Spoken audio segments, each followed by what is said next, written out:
શ્યામ કુમારના નમસ્કાર। આજના વિડીયોમાં આપનું સ્વાગત છે। તો ચાલો દરરોજની જેમ આજે પણ મેળવીએ ઉપયોગી જાણકારી, પણ ચેનલને સબસ્ક્રાઇબ કરવાનું ભૂલતા નહીં।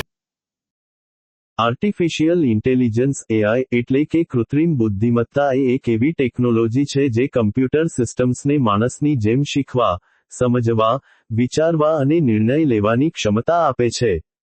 તે મશીનોને સ્માર્ટ બનાવવા અને એવા કાર્યો કરવા સક્ષમ બનાવે છે જેને સામાન્ય રીતે માનવ બુદ્ધિની જરૂર હોય છે। એઆઈ કઈ રીતે કામ કરે છે તેના મુખ્ય ઘટકો અને પ્રક્રિયાઓ।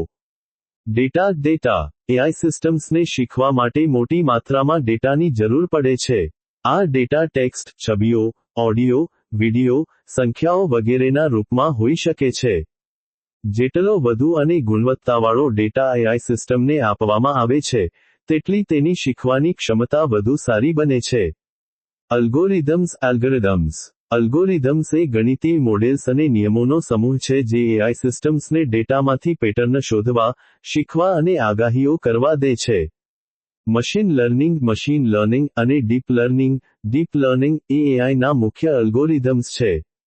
મશીન લર્નિંગ મિલીલીટર આમાં કમ્પ્યુટરને સ્પષ્ટપણે પ્રોગ્રામ કર્યા વિના ડેટામાંથી શીખવા દેવામાં આવે છે। તે ડેટામાં છુપાયેલી પેટર્ન અને સંબંધોને ઓળખે છે। ડીપ લર્નિંગ ડીએલ આ મશીન લર્નિંગનો એક પેટા ક્ષેત્ર છે જે ન્યુરલ નેટવર્ક્સનો ઉપયોગ કરે છે।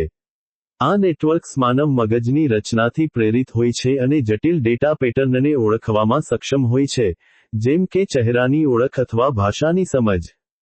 પ્રોસેસિંગ પાવર એઆઈ સિસ્ટમ્સને મોટા પ્રમાણમાં ડેટાને ઝડપથી પ્રોસેસ કરવા માટે શક્તિશાળી કમ્પ્યુટિંગ હાર્ડવેર, ખાસ કરીને જીપીયુ ગ્રાફિક્સ પ્રોસેસિંગ યુનિટ્સની જરૂર પડે છે। આનાથી જટિલ ગણતરીઓ અને મોડેલ ટ્રેનિંગ ઝડપથી થઈ શકે છે। એઆઈ કેવી રીતે શીખે છે અને કાર્ય કરે છે? ટ્રેનિંગ એઆઈ સિસ્ટમને મોટા ડેટાસેટ પર તાલીમ આપવામાં આવે છે। આ તાલીમ દરમિયાન, અલ્ગોરિધમ્સ ડેટામાં પેટર્ન, સંબંધો અને નિયમો શીખે છે। ઉદાહરણ તરીકે, જો તમે એઆઈને બિલાડીઓની હજારો છબીઓ બતાવો છો, તો તે ધીમે ધીમે બિલાડીઓની લાક્ષણિકતાઓ શીખશે। અનુમાન ઇન્ફરન્સ તાલીમ પછી, એઆઈ સિસ્ટમ નવા, અજાણ્યા ડેટા પર શીખેલી પેટર્નનો ઉપયોગ કરીને અનુમાન લગાવે છે અથવા નિર્ણયો લે છે। ઉદાહરણ તરીકે, જો તમે એઆઈને નવી બિલાડીની છબી બતાવો છો, તો તે તેને બિલાડી તરીકે ઓળખી શકશે। ફીડબેક અને સુધારણા feedback and improvement AI systems સતત તેમના પ્રદર્શનને સુધારી શકે છે।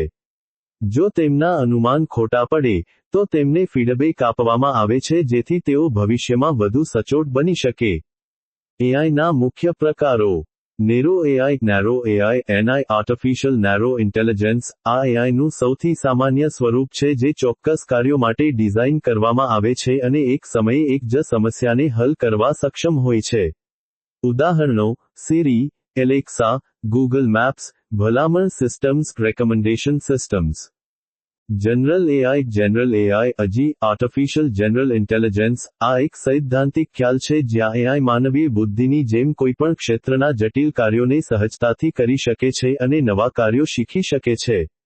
હાલમાં આ પ્રકારની એઆઈ અસ્તિત્વમાં નથી, પરંતુ તેના પર કામ ચાલી રહ્યું છે। Super AI artificial super intelligence આ એક ખ્યાલ છે જ્યાં એઆઈ માનવ બુદ્ધિને તમામ ક્ષેત્રોમાં, જેમ કે સર્જનાત્મકતા અને સામાજિક ક્ષમતાઓમાં પણ વટાવી દે છે। આ પણ હાલમાં સૈદ્ધાંતિક ખ્યાલ છે। ટૂંકમાં, એઆઈ એ કમ્પ્યુટર સિસ્ટમ્સને ડેટા, અલ્ગોરિધમ્સ અને પ્રોસેસિંગ પાવરનો ઉપયોગ કરીને માનવીય બુદ્ધિની નકલ કરીને શીખવા, સમજવા અને કાર્ય કરવા સક્ષમ બનાવવાની પ્રક્રિયા છે।